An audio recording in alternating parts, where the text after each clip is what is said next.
Who was crazy until they were right all along? Ludwig Boltzmann. His equations and formulas explain the physical properties of matter. But as it went against the then accepted laws of physics, he was ridiculed and ignored for years while fighting for atom theory to be accepted. He took his own life just 3 years before Ernest Rutherford discovered the nucleus of an atom, proving Boltzmann's theory. If experiments didn't show that they work, the derivations in stat mech would seem like utter bull's peep. At the graduate level, it was less intuitive to me than quantum. I can really see why it was hard to accept and possibly drove its creators mad. Ludwig Boltzmann, who spent much of his life studying statistical mechanics, died in 1906, by his own hand. Paul Ehrenfest, carrying on the work, died similarly in 1933. Now it is our turn to study statistical mechanics. David L. Goodstein. States of matter. In the days of landlines, my phone was tapped.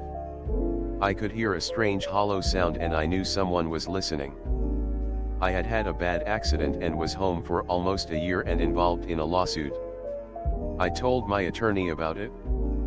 He told me the insurance company wouldn't bother. I mentioned it to my roommate. She told me I was crazy. I began to notice a van parked on my street. It was there for several days. I thought I was under surveillance. My attorney and my roommate said I was crazy. A person came to my door asking questions about the neighborhood. They claimed to be from a real estate company. They didn't go to other houses. I thought I was being watched.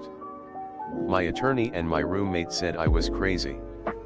Several weeks later, my roommate's boyfriend was arrested for stealing physical and intellectual property from IBM.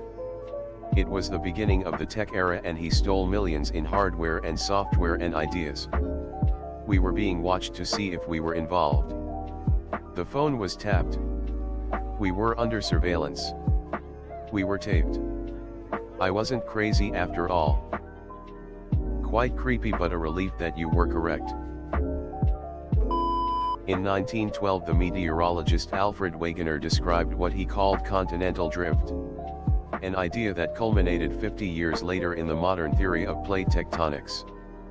40. Wegener expanded his theory in his 1915 book The Origin of Continents and Oceans.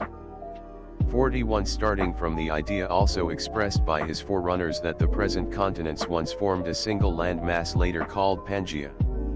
Wegener suggested that these separated and drifted apart, likening them to icebergs of low-density granite floating on a sea of denser basalt. 42. Supporting evidence for the idea came from the dovetailing outlines of South America's east coast and Africa's west coast, and from the matching of the rock formations along these edges. Confirmation of their previous contiguous nature also came from the fossil plants Glossopteris and Gungamopterus, and the therapsid or mammal-like reptile Lystrosaurus, all widely distributed over South America, Africa, Antarctica, India, and Australia. The evidence for such an erstwhile joining of these continents was patent to field geologists working in the southern hemisphere. The South African Alex du Toit put together a mass of such information in his 1937 publication Our Wandering Continents, and went further than Wegener in recognizing the strong links between the Gondwana fragments. Wegener's work was initially not widely accepted, in part due to a lack of detailed evidence. The Earth might have a solid crust and mantle and a liquid core, but there seemed to be no way that portions of the crust could move around.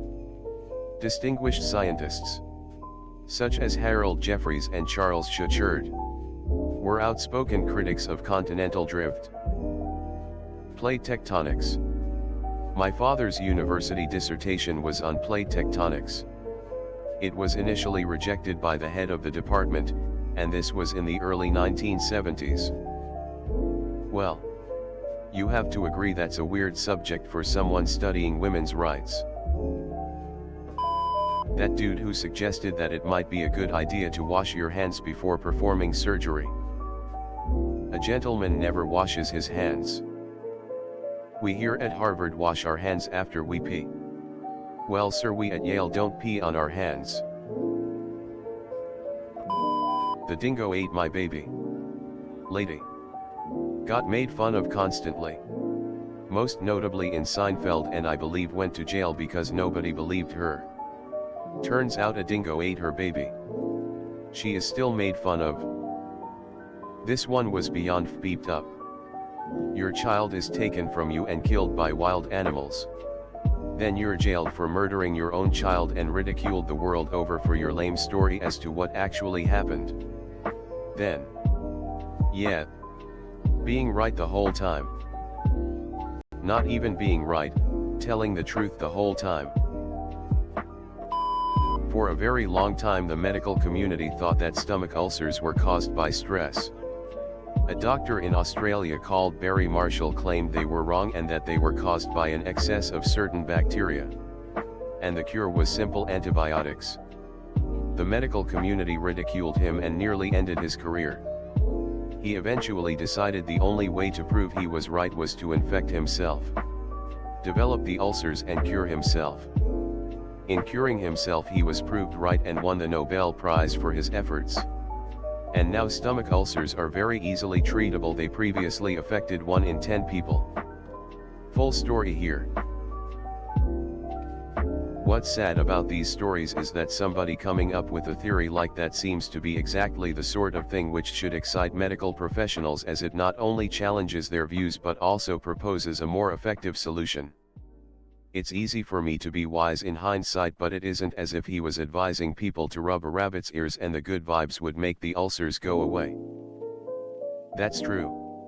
And you are not even a little bit wrong. A lot of suffering happened. And a lot of care was withheld because of it. Doctors and others should be excited by new ideas. But I often think this story and a few like it are the exceptions that prove the rule. Science, both the method and the people, does its best. But it's human nature to resist new ideas. This happened in my lifetime. The resistance wasn't simply due to stubbornness, though. There was well-studied, hard-won dogma it refuted. One reason we constantly swallow saliva/phlegm is that stomach acid and enzymes together just obliterate most pathogens. And the mucosal lining gives no opportunity to adhere to. So when Marshall discovered H. pylori in ulcers, it meant that not only was the theory on the pathogenesis of ulcers wrong, but that some aspects of stomach physiology were wrong. And that an exception to a major tenet of microbiology/pathology had been found. And that he was directly contradicting the experts. Courtney Love was warning everyone about Harvey Weinstein back in the mid-90s. But everyone just wrote her off. If you're a woman in this industry and Weinstein invites you to one of his parties, don't go. If Courtney Love, of all people, tells you not to go to a party, you should really not go to that party. It's like you're about to do some drug and Keith Richards says, "Wow, there man. I seriously recommend you don't do that." J. Harlan Bretz. He was a geologist that in the 1920s came up with a theory about why the dry falls and surrounding scablands of eastern Washington state were so sharp and abrupt, instead of smooth as should be with the general understanding of erosion. Especially since the falls have no real river to speak of to create erosion. His theory was that a giant flood, created by an even more massive lake, ripped through the region millions of years ago, reshaping the landscape in a matter of days. He was laughed at and discredited in the geology community for almost 50 years. Until someone discovered evidence in the 1950s of an ancient and massive lake that started just north of Montana that stretched all the way to southern Utah. The lake was believed to have been created by glacial dams' ice walls during the last ice age. It would fill up over thousands of years and then hit a point where a glacial dam broke and the lake water would fire out the break like a water cannon, drain the lake, and reshape an entire region over several days as the water flowed toward the ocean. This happened several times. Since the flood that carved the Dry Falls likely started from the Lake Missoula area in modern-day Montana, it was named the Great Missoula Flood. Bretz was given an award in 1979 for his contribution to geology when he was 96 years old. He joked, "All my enemies are dead, so I have no one to gloat over." Undefined. Edit 2. Oh my goodness everyone. Thanks for all the upvotes and awards. I had no idea this would turn into such a popular post.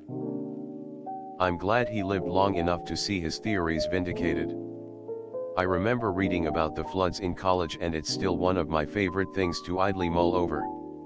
Like, can you imagine if we had video of something like that?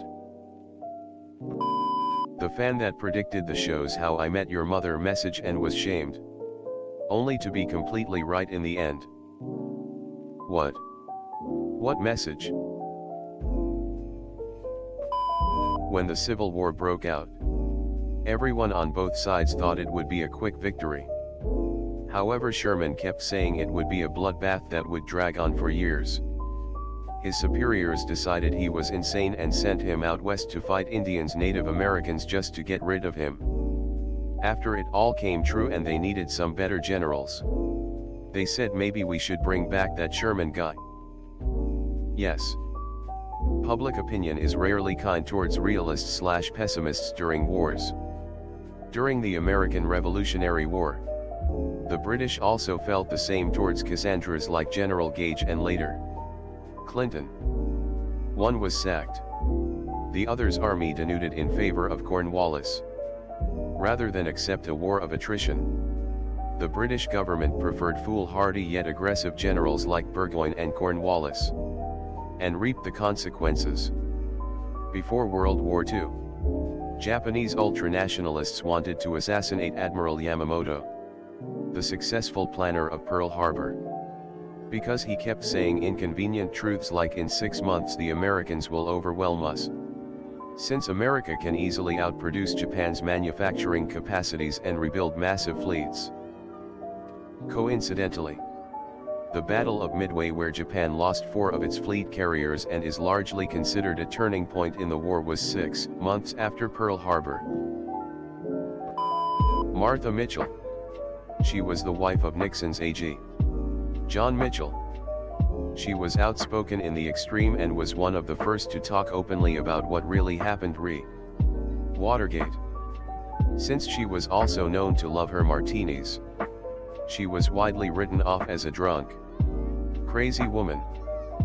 Behind the scenes, a White House doctor began heavily sedating her and her husband locked her away from the press. No one believed her until Nixon resigned and the story came out. To this day, most people only remember her as that loudmouth, Martha Mitchell. There was a great drunk history on her. The Radium Girls. When radium had just come to the US and was being marketed on dials for war and watches, girls used their lips to fix the paintbrushes to make their numbers and dials perfect. Eventually they started suffering horrible, painful experiences due to the radium. These girls fought for years to figure out A, what was wrong with them, B, who was responsible, and C, how they were going to pay their bills/support their families. It's a horrible injustice. These girls needed support and validation that they weren't crazy, that it was radium. And it took far too long and too many deaths for it to happen. Worst part is, the company knew it was bad for the girls and continued to encourage them to put brushes in their mouths. Oh no, it didn't just stop there. The company tarnished these sick women's reputations and said all their problems were caused by syphilis. They basically responded to cancer sufferers by calling them whores.